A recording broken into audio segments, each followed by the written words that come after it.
Good evening. Good evening to each of you. I am Dr. Corrine Johnson, your certified marriage and relationship coach. I want to thank God for each of you on tonight for tuning in and joining with us for part two of embracing grace in our marriages. And so on tonight, once again, we thank God for allowing us another opportunity to gather on this platform, to use this avenue to empower wives in their ministry of being a wife. So for those of you that are coming in, if you know of some wives that you know that need to hear this word on tonight, go ahead on and like, tag, and share the video with them so they can come in and hear the tools that God is giving us to be able to build our marriages and not tear them down. And so on last night, we talked about five different ways that we could embrace grace within our marriage. And so on tonight for part two, we're going to continue on talking about how to exemplify grace on a day-to-day basis and actually walk it out in our marriages. And so sometimes in our marriages, it seems like, that there is a old saying that says you can't see the forest for all of the trees. And so what I mean is when negativity is all you see in your marriage, or when negativity is all that you're experiencing in your marriage, then there needs to be change. And sometimes that change may not come from the other person. It may not come from your husband, but the change may actually have to take place on the inside of you. And I know that we don't like to hear this because a lot of times we're so focused in on what our husband is doing that we can't see that God is trying to do some changing on the inside of us.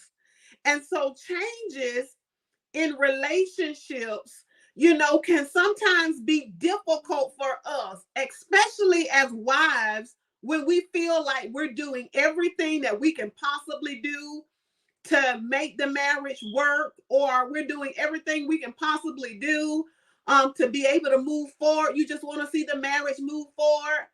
And so sometimes it's difficult for us to take our focus off of our husband and say, hey, let me continue to look within. Let me continue to ask God to search my heart to make sure that there's not some things that's in my heart that's keeping the marriage in a place to where, it seems like you're going in different directions. So to grow a positive outlook in marriage, we got to focus in on grace. We got to focus in on grace because I have learned that we have to extend it simply because, just like we talked about on last night, think about when we mess up. Think about when we fall short and when we sin.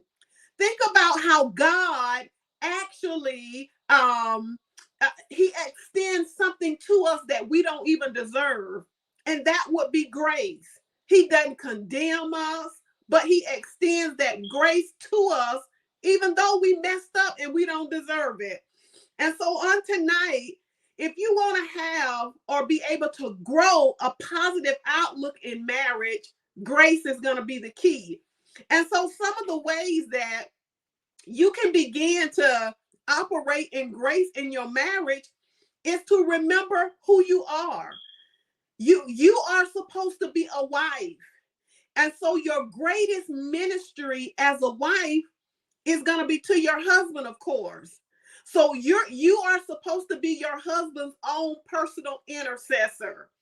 Those things that you're complaining about, those things that you're finding fault about, you're going to have to go to God and remember who you are in the life of your husband and realize that being a wife is a ministry.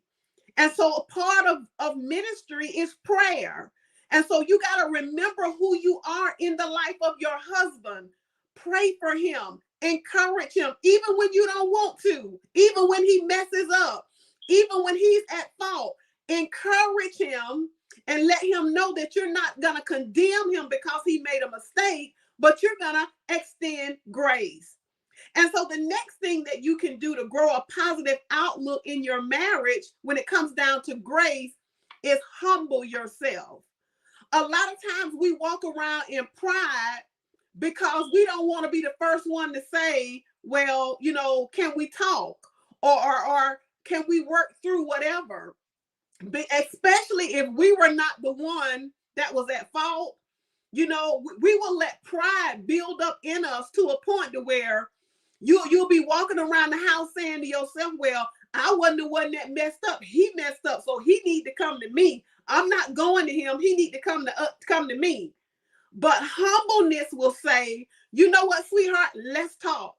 Even though you may have failed in a particular area, I'm not looking at you sideways.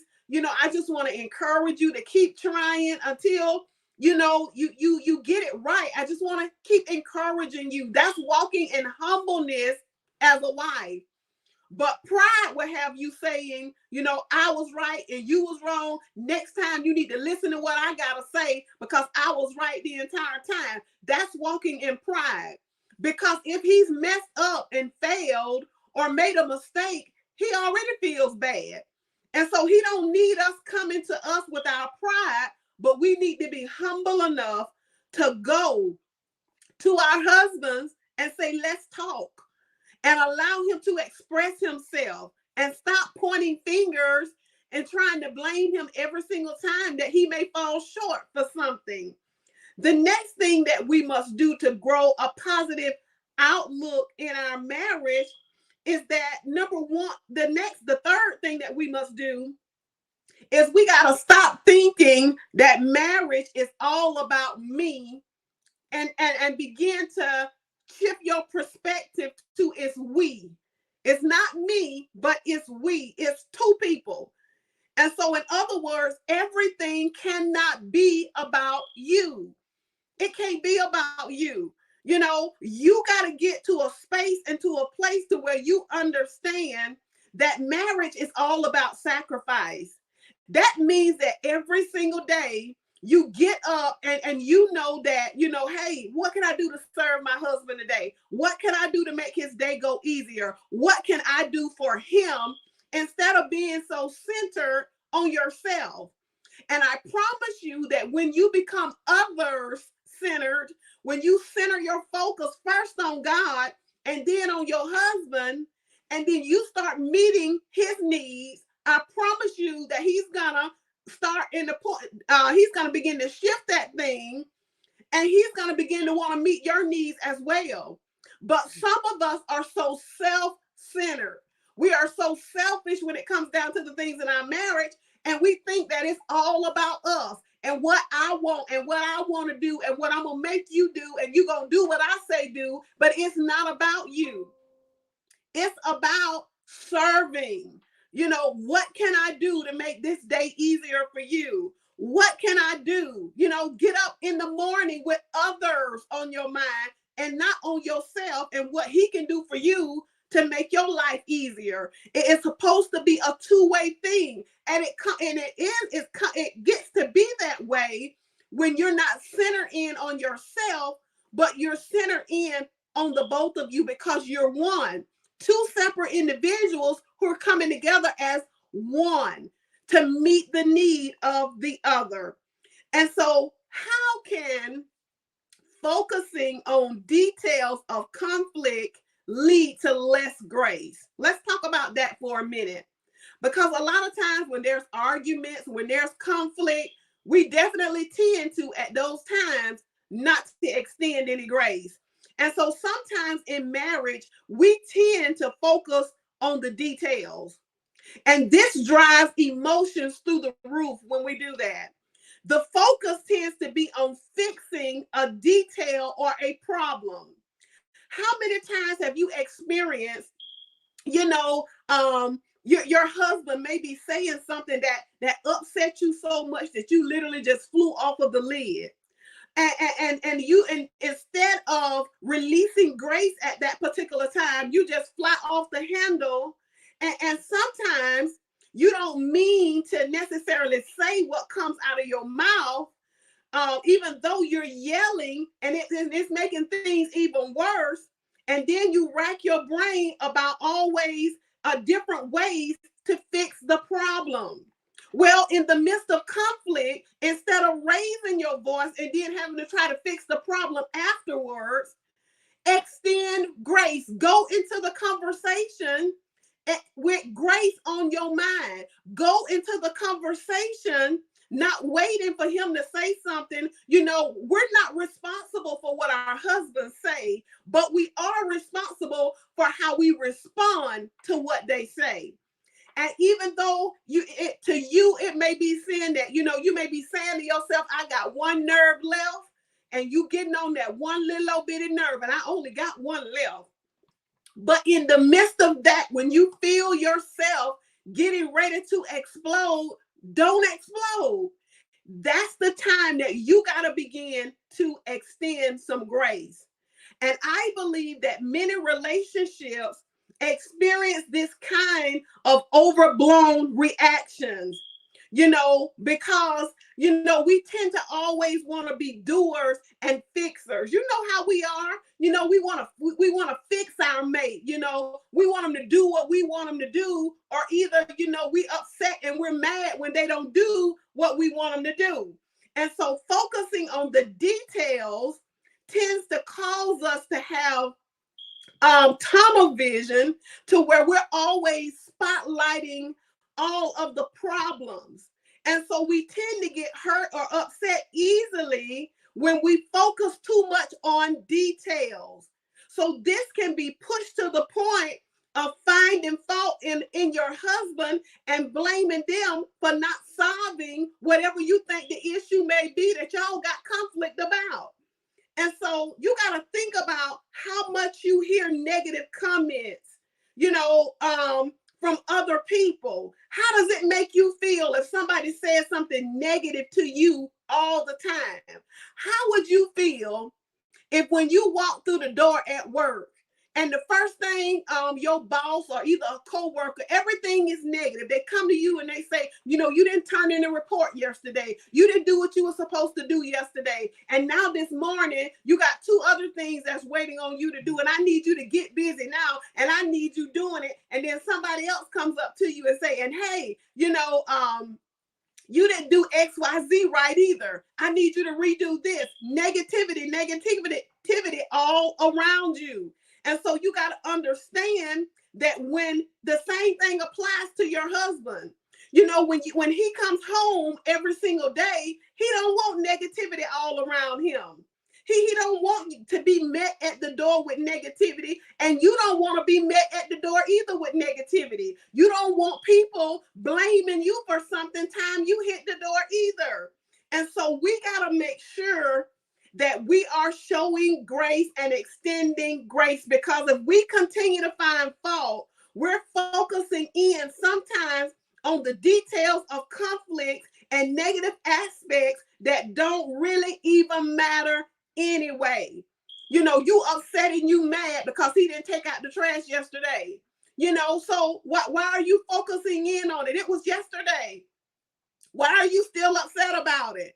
Instead of communicating effectively and releasing grace and just saying to your husband, sweetheart, you know, the trash is kind of full. You know, do you mind taking it out whenever you know, feel like, you know, you can take it out? Not the trash is full, you need to go take it out right now. You don't smell it, go take it out. You know, they gonna shut down and the trash still not gonna get taken out.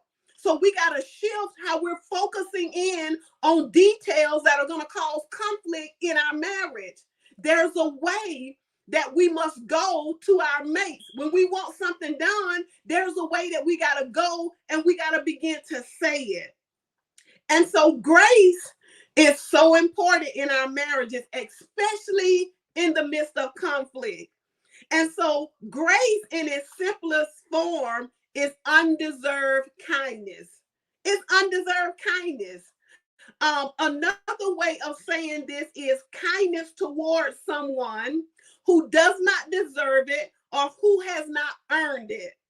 And I like the phrase loving the unlovable, because we can easily say that I don't deserve to be treated this way. I deserve better than this, or who do they think they are? But then in the midst of conflict, you give them the same type of treatment that they give you.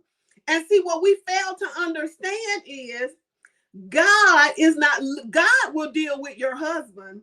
That's for God to do. But God is watching you as well as a wife and how you are responding. A lot of times, we like to say what we don't deserve, but we give our husbands a lot of stuff that they don't deserve. We give them a lot of whining and complaining and the cold shoulder, and they don't deserve that either, but sometimes they are the recipients of it. So we have to know that marriages thrive on grace. Your marriage is going to thrive as you release grace. Grace is not saying that what he did was right. That's not what grace is saying. Grace is not letting him off the hook, but it is loving your husband unconditionally and giving them the benefit of the doubt when you don't even feel like they deserve it. And so choosing grace is to be loving and kind, even though you know that your husband has wronged you, even though you know that he has messed up and has failed. You're still releasing loving kindness towards him and encouraging him and building him up in the midst of it.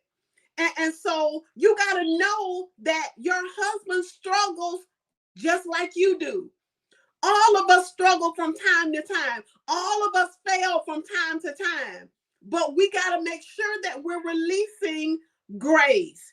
You got to release grace. And so what you can do to fill your marriage once again with grace is remember who you are. We talked about that earlier. You got to remember that you're a human being as well. And this reality means that you're going to make mistakes. You're not always going to be right, even though you may think you are. You probably have made a similar, if not the same mistake. And so in biblical terms, we've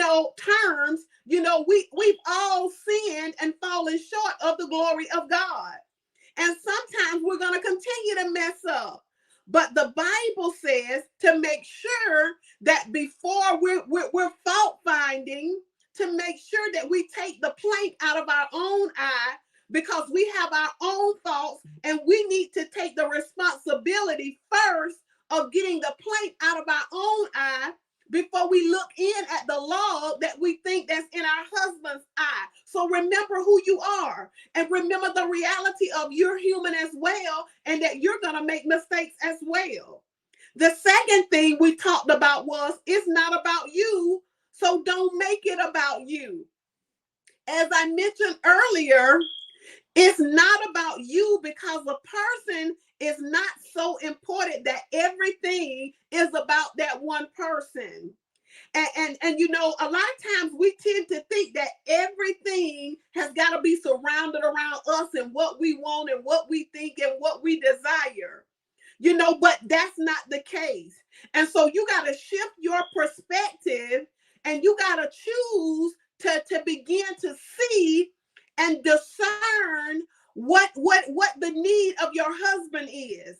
Sometimes that even means placing our needs to the side so that we can minister to their needs. That's called sacrifice. It's called sacrifice. So know that it's not all about you. There is more to life than just us. Me.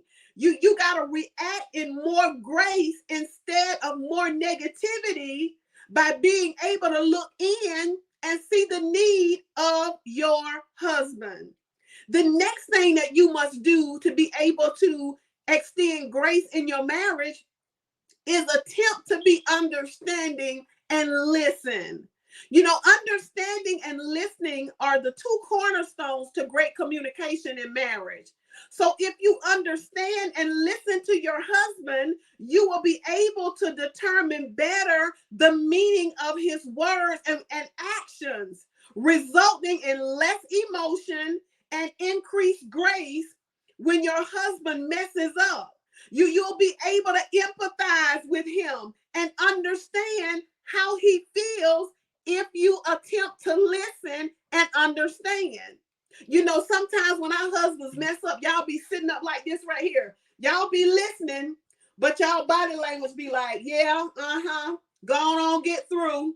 I hear you, go on, get through. Because just as soon as you get through, I got some words for y'all. I'm getting ready to tear into you. You be looking at and tapping your feet and tapping your fingers at the same time, just waiting on them to get through so you can get your point across. But that's not from God. You gotta attempt to listen to understand where he's coming from, not listen to respond and get your negativity across, but you gotta listen and understand exactly where he's coming from, exactly how he feels, and you got to sympathize with him. You got to do like God does with us when we mess up. When we go to God, he don't bring up no whole list of sins that we did before. When we go to God and we ask for forgiveness, he wipes the slate clean and he don't bring it up no more. He wiped that slate clean, and every time we mess up, we don't have to worry about God bringing it all up into our ear and saying, remember, I just forgave you for that last week, or I just forgave you for that the week before. But he extends that grace to us that we don't deserve, and he forgives us anyway.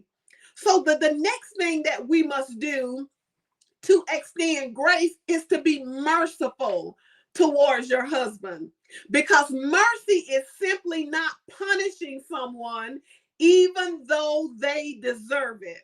So as opposed to grace, grace is giving kindness or favor to someone who does not deserve it. Mercy tends to allow someone to be gracious. So mercy is withholding and grace is giving. So by withholding, attacking, by withholding, yelling, and getting angry at your husband because of his faults, a path is clear for kindness and love to be imparted because you're walking in grace and mercy in your marriage. The next thing on tonight is we got to work on forgiveness. And we talked about this a little bit on last night because it's a big issue nowadays in marriage. You know, nobody wants to forgive. You know, and even if you do forgive it, you know, every other 3 days you bringing it up again and you throwing it in his face. So not saying that forgiveness is forgetting it, you know, because if you was wrong, I'm not telling you to forget the wrong that was done to you. But what I am telling you is when you walk in forgiveness, grace says, I know he don't deserve this, but you know what? I'm not going to bring it up no more. I'm going to release it and I'm going to let it go. And then I'm not going to keep bringing up the same thing over and over and over and over and over and over again. You know, once you sit down and you release him and you say that you forgive him and you all come to a resolve, don't keep bringing it up over and over and over again, because forgiveness in marriage is the ability to choose not to be angry and harbor resentment towards your husband when they hurt you. So you are choosing to release your husband from owing you something in return for the hurt.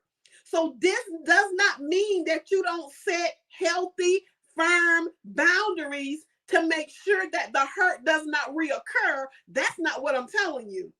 It just means that you are not willing on tonight to keep being angry and to hold on to the hurt that bitterness, you know, builds up in you.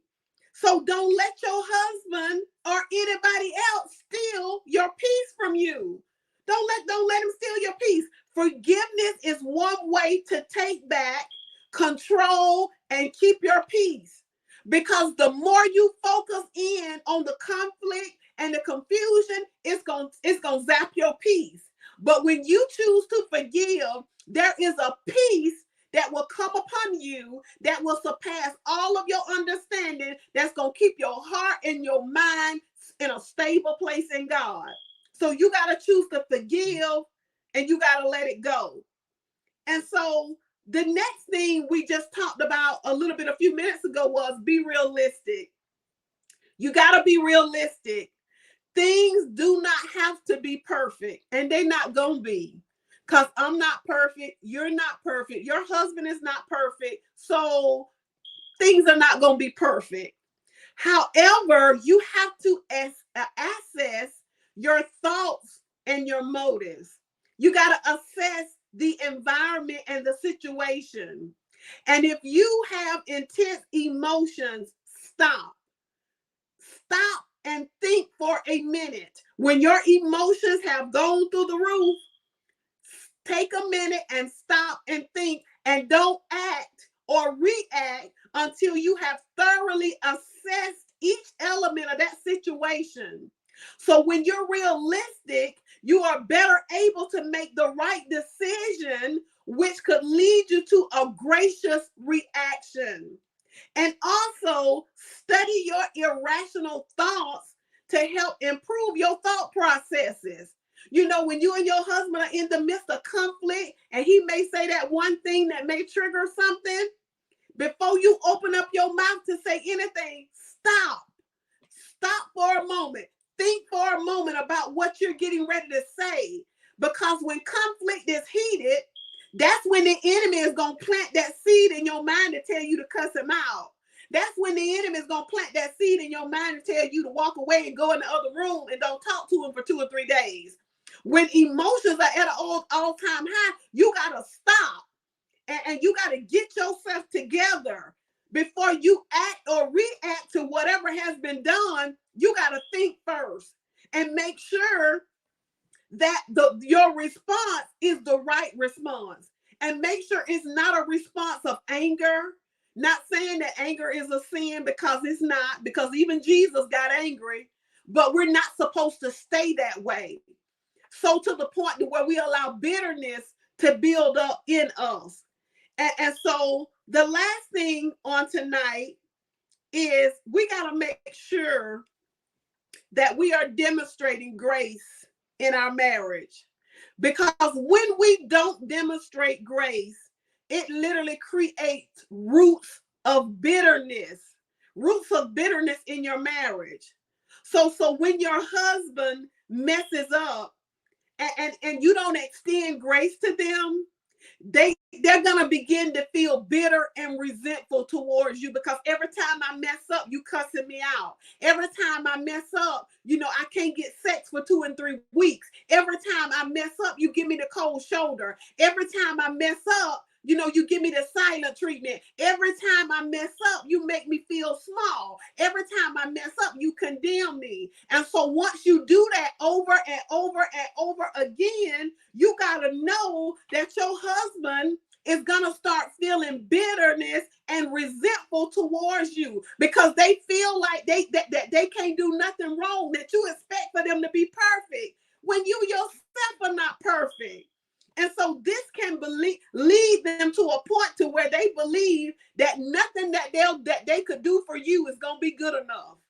That's the point where it will lead them to. So the relationship at that point is going to spiral out of control into further disconnection until you choose to make a change.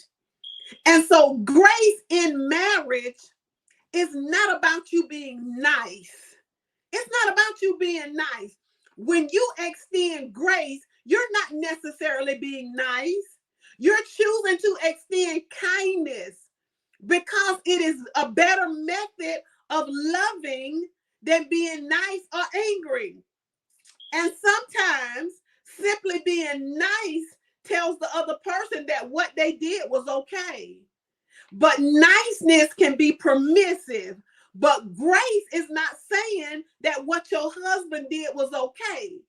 Grace is saying, I know you messed up. And even though you don't deserve what I'm getting ready to give you, I'm going to be kind to you anyway. I'm going to exercise agape love towards you anyway because I'm going to extend grace. Grace in marriage is not even about apologizing. It's not even about apologizing. The person extending grace, it's not about apologizing. It's about you understanding that even though your husband may have legitimately done something wrong to you, then you got to begin to make sure that grace is a choice to love, your husband, but also he has to take responsibility as you're releasing him, as you're releasing him from the debt, because a lot of times we don't extend grace. We hold it over their head and we make them pay for it. But grace means that you're releasing the debt. And it means that you're causing them to understand that I'm releasing you from this. But, and it doesn't let them off the hook, but it's letting them know, take responsibility next time to make a better decision. But you're not going to say that to them. But that's actually what it means. And so we have to make sure that as we're extending grace, that we understand, because a lot of times we like, well, I'm tired of extending grace to him because it's like I'm letting him off the hook. No, you're not letting him off of the hook, but you actually putting him on the hook because God is going to deal with him. God is going to begin to deal with him. So we have to make sure that we understand that grace is not niceness. It's not necessarily apologizing. And grace in marriage is not intense negative emotions. Extending grace does not involve intense negative emotions. It's very hard to be gracious when you're angry. A timeout or some distance may be helpful before being gracious. So even if you're in the midst of conflict and there are some intense and negative emotions going on, in order for you to extend grace, you may have to walk away. But before you walk away, you need to let your husband know that, hey, I need a timeout from this conversation. So I'm going back here in the room. I'm not ignoring you. I'm not walking away from the situation, but I need a timeout. And so while you take that time to gather up your thoughts and get yourself together, come back with a spirit ready to release grace unto your husband. You got to come back ready to release grace, because grace is something that should be intentional. It should be intentional. It needs to be thought out. So to give grace is not a random choice. Extending grace, we got to understand that it doesn't even necessarily make the problem go away. But at that particular situation or that particular time, releasing grace at that time, especially if the atmosphere is already heated, you need to extend grace and then come back later on and revisit it and come back to him. And it's a way that you come back and say, sweetheart, the other day, we had a little disagreement. And I just really want to talk about it and communicate about this, because I want us to get on one accord about this thing so we don't have to deal with it again. You don't ignore it or feel like that because you release grace that the problem is going to go away. At a time when you calm down and both of you all are able to talk rationally, come together and talk about it and resolve it at that time. And so understand also that when you extend grace, that you're not saying that what happened was okay. You're not saying that the person has a right to, that your husband has a right to violate standards or rules that have been set in place in your marriage. But grace literally says that I know you don't deserve this. I'm not settling at this time. I'm not lowering the bar. I'm not lowering my standards from what I expect in the marriage, but I'm going to release grace. And so I'm going to encourage you in the midst of the fact that you fell down. I'm going to encourage you instead of putting my foot on top of you and kicking you down even further with negativity and whining and complaining. And so that's what it means when we talk about releasing grace. And so we must understand, as we get ready to close on tonight, that pride gets in the way of grace. Our prideful arrogance gets in the way of grace. Entitlement gets in the way of grace. Humbleness allows grace. So remember that while you're looking at your husband in a particular way, that the day is going to come that you're going to need some grace extended to you as well. And so when that time comes, you want to be positioned in such a way to where your husband can say, you know what, she dealt with me with such ease. I'm going to release grace to her as well. And so extending grace can literally change your marriage. I'm telling you that when you start changing and extending grace, it will transform your marriage in ways that you never thought that it would transform your marriage for the better. Grace is not easy. What I'm telling you to do tonight is not easy. And that's why you can't do it by yourself. You got to allow the Holy Spirit to lead you, to guide you, to convict you when you getting ready to say something you know you ain't got no business saying. You got to let the Holy Spirit convict you, and you got to yield to the Holy Spirit. Grace is not easy, but if you desire to improve and grow your marriage, you got to understand that you got to be friendly to your husband. You got to be friendly to your husband. One more time, you got to be friendly to your husband. Did you not hear me say that you got to be friendly to him? Yeah, you say that he's your best friend. You know how when y'all come around, when your anniversary comes around and you all put those little posts on Facebook and you say happy birthday to my husband, my best friend, my protector, my provider. And we say all of that stuff, but then when it comes down to walking it out, we don't walk it out. So be friendly to your husband and extend grace to him. He's not perfect. There's no manual on, being a husband. We got the Bible, and we can definitely, and God has imparted different things in people to impart into us to show us how to be husbands and how to be wives. But when he messes up, don't make him feel like the world has ended. Don't make him feel like he's this small when he makes a mistake. But realize and be realistic and say, hey, I'm human too. I mess up. I make mistakes too. Extend grace, because one day you're going to need it as well. And stop focusing in so hard at the plank that's in your husband's eye that you don't see the big old log that's sitting up in yours. Because before we can even deal with the plank that's in our husband's eye, we got to deal with the log that's in our own eye. We got to deal with our inner man first. We got to deal with ourselves first.